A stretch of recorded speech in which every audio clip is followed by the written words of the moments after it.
Liverpool starting to look very good.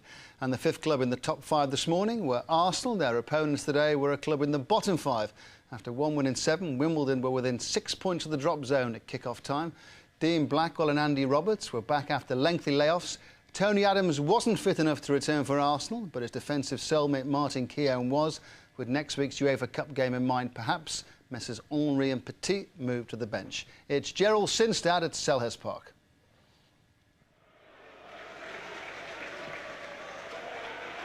Vieira, Silvinho, over Mars to Kanu and back to Bergkamp. Half a dozen short, sharp passes there. Ewell leading the break for Wimbledon. Nice touch from Lund, meant for Gale. Ewell was supporting. Lund! Good header from the Norwegian. Andreas Lund scored on his debut against Chelsea, now gets his second, and that's a wake-up call for Arsenal. Andres, Lund, Gale, Ewell has gone through the middle, Gale going on well too, got an angle for a shot and lost the ball. Somebody got a foot in crucially there. Tremendous run by Gale. And it was Grimaldi who just came in with the crucial tackle.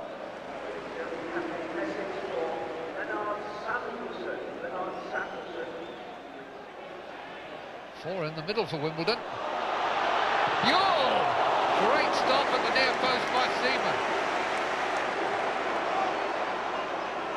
Came across here to Ewell. He hit it well, and Seaman saved it well.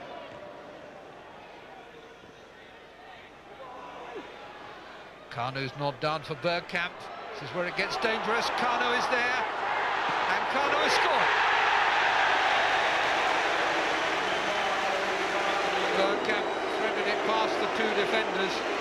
Kanu kept his head, kept his balance, tied up the scores.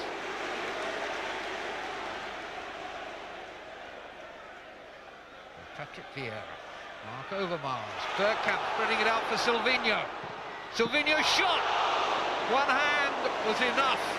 Sullivan possibly not expecting the shot, and a good shot it was too. 5 minutes to go to half-time. Left foot to the near post, and a goal for Kanu is allowed. For a moment they all seemed to stop, and I thought it might have been disallowed, but it was a fine corner, whipped in near post. Kanu just got the touch that was needed, and that's 2-1, and that's Arsenal in front. Lund has got away from Lushny, and now Mr. Rennie is reaching for his yellow card. Oh, it's a red! It's a red card for Lushny. Referee Uriah Rennie has decided that was a clear goal-scoring chance denied, and has shown the red card.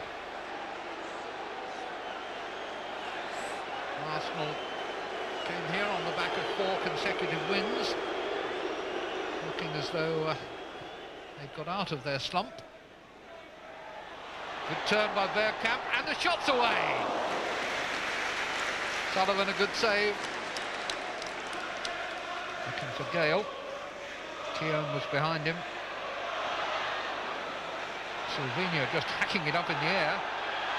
It's come to Hughes, good save! Excellent shot from Michael Hughes, surpassed by David Seaman's reaction. Petit. 2 in the break. Parla looking to set it up and didn't quite manage it. And holds his head in horror.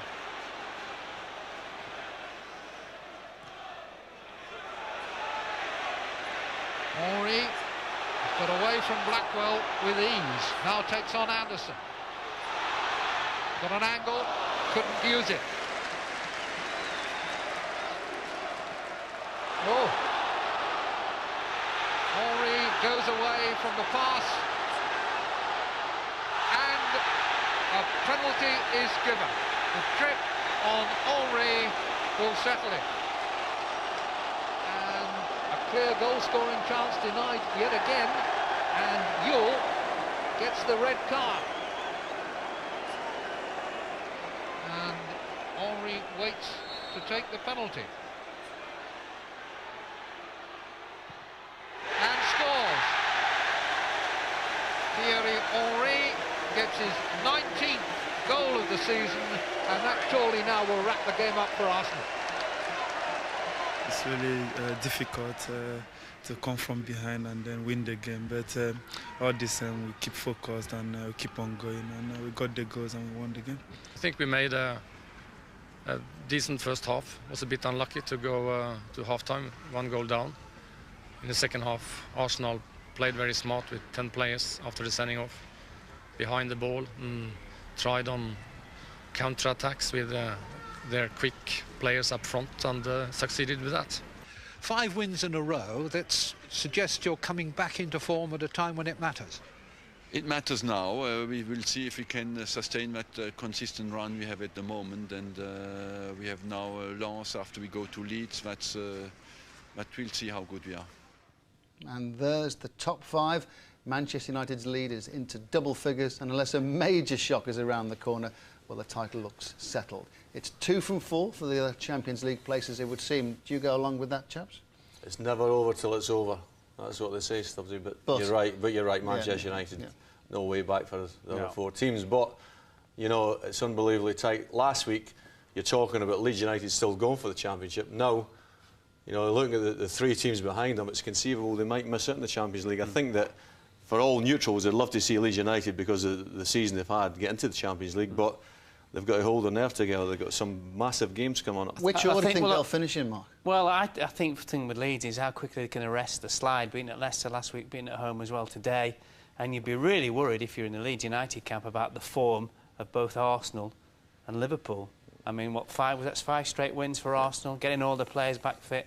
Liverpool just the same, all their players are coming back fit. And I do agree with Alan when, you know, I think Leeds do deserve to be in the Champions League. But I tell you what, and looking at the fixtures as well, I reckon of those fixtures, Liverpool have probably got the best. Yeah, I think Liverpool, when they play the 3 away games, will determine where they finish. Wimbledon, Everton and Chelsea away, 3 big matches away from home. I think the intrigue with the 4 sides is that they're capable of winning, you know, every game if they're not playing against each other. I think, as we've seen with the 3 points for a win, we can be sitting here in 2 weeks' time and say, well, Leeds United are certainty to finish second. But you know, you look at Arsenal in 4th position, and I think what a great team, 1 to 11 they are. You know, Chelsea are going for everything. As Mark said, Liverpool have come good. It's going to be difficult for Leeds United to keep that second place, but we're hopeful that they can do it. And Manchester United have got a great big fat cigar on as we're speaking.